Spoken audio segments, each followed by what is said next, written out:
네, 2장 에너지 대사와 운동 기출문제 2-39번. 이번 시간에는 심근비대, 즉 생리학적 비대에 대해서 공부합니다. 병리적 비대도 있죠. 여러분들 다 아시겠지만 병리적 비대도 있어요. 심근이 비대해지면서 기능이 향상된 것 생리학적 비대로 분류합니다. 심근이 비대해졌는데 기능은 감소한다? 이거를 병리적 비대다라고 이제 우리가 얘기하니까. 어린 시절 유아기라고 하죠. 유아, 아동, 청소년, 어른이죠. 유아가 성장을 해요. 성장을 하게 되면 이제 어른이 됩니다. 그쵸? 어른이 되면 막상 또 할 수 있는 일이 많지 않죠. 그래서 가끔 이제 어린 시절이 그립다라고 제가 이제 주변에 얘기를 하면 너는 늙고 있다 이렇게 얘기를 하더라고요. 자, 성장을 했다. 정신적인 성장은 여러분들이 공부하시고 신체적, 육체적 성장을 이번 시간에 얘기합니다. 거기서도 이제 골격근을 얘기할 거예요. 골격근의 질량이 증가하죠. 성장을 하면 크기도 증가합니다.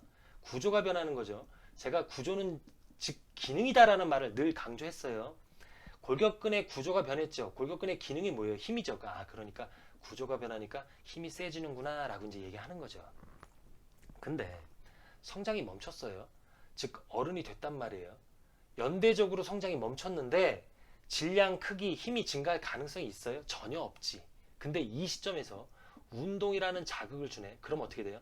이 자극에 의해서 질량도 커지고 크기도 커지므로 힘이 증가할 가능성이 매우 높다라는 얘기예요. 그쵸? 그래서 우리는 가속성을 갖고 있다라고 이제 표현하잖아요. 자, 심장이 이렇게 있어요. 심장은 이심방 이심실이고 모든 공간이 다 중요한데 특히 제가 좌심실을 강조하는 이유는 여러분도 아시겠지만 여기서 체순환을 시작합니다.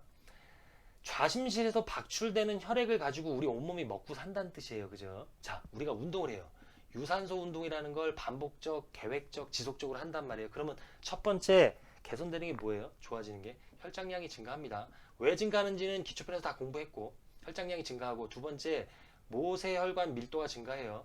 모세혈관 밀도 혈관 신생이에요. 이것도 다 공부했습니다. 세 번째 미토콘드리아. 미토콘드리아 숫자도 커지고 숫자도 증가하고 크기도 커지죠. 그렇죠? 아, 요렇게 되는구나. 혈장량이 증가한다는 얘기는 정맥혈 활류량 있잖아요. 정맥혈 활류량. 요게 증가한다는 얘기고 정맥혈 활류량이 증가하면 심장으로 유입되는 유입량도 증가한다는 얘기예요. 결국엔 좌심실에 더 많은 혈액이 유입될 수 있다는 뜻이고 이런 상황이 된다면은 좌심실의 수축력 있잖아요. 수축력. 이것만 좋아지게 되면 더 많은 혈액이 박출되는 거예요. 즉 일회 박출량이 증가할 수 있다는 뜻이에요.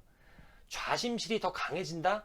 더 강한 수축력을 갖는다? 좌심실의 근육, 즉 벽이 비대해지면 된다라는 뜻이에요. 이게 비대해진다는 얘기는 운동을 하게 되면 뭐 성장 호르몬, 인슐린 성장인자, 갑상선 호르몬 이런 것들이 이제 증가하면 그게 하나의 시그널로서 심장을 자극합니다. 뭐 AKT, mTOR 이런 거 기초편에서 다 공부했어요. mTOR 같은 경우에는 포유류 라마마이신 표적이라고 해갖고 라파마이신 표적 다 공부를 했습니다.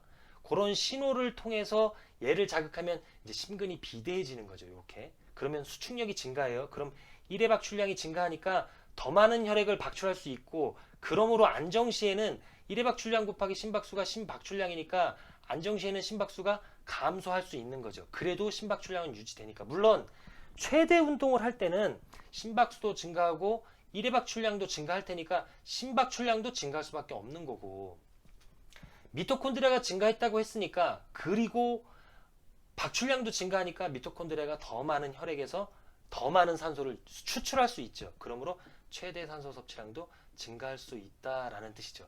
이 모든 게 선행되려면 사실은 모세혈관 밀도 증가하는 거 혈관이 신생되는 게 매우 중요합니다. 혈관이 신생되지 않으면 이런 일들이 힘들어져요. 왜냐하면 심장에도 모세혈관이 있을 거 아니에요. 심장이 커지기만 하고 모세혈관의 밀도가 증가하지 않는다라고 하면 심장은 뭘 먹고 살아요? 기능이 제대로 발휘될 수가 없다라는 얘기예요. 아, 병리적 비대라는 건 모세혈관의 밀도가 증가하는 일이 없구나라고 생각하시면 되는 거예요. 생리학적 비대는 운동 자극에 의해서 심근이 비대해지는 거, 유아가 어른이 되면서 심근이 비대해지는 거 이런 것들을 표현합니다. 이제 포함합니다. 물론 여기에는 또 임신이 있잖아요. 임신을 하면 그러니까 여성이 아이를 가지면 심근이 좀 비대해지는데 그런 것도 생리학적 비대다. 기능적으로 떨어지진 않는다는 뜻이에요. 그러나 병리적 비대 같은 경우에는 판막이 고장났다든가 심근에 경색이 왔다든가 이렇게 되면 보상적으로 심근이 비대해지긴 하지만 기능이 좋아지진 않는다. 그런 걸 병리적 비대라고 한다라는 얘기예요. 그러면 생리학적 비대가 일어났다라고 하면 결국에는 여러분들이 2-39번 문제는 다 풀 수 있다. 이런 것들을 다 참고한다면 하고 이 시간을 마칩니다. 네, 2-39번 길었네요. 예, 저는 항상 여러분들 편입니다.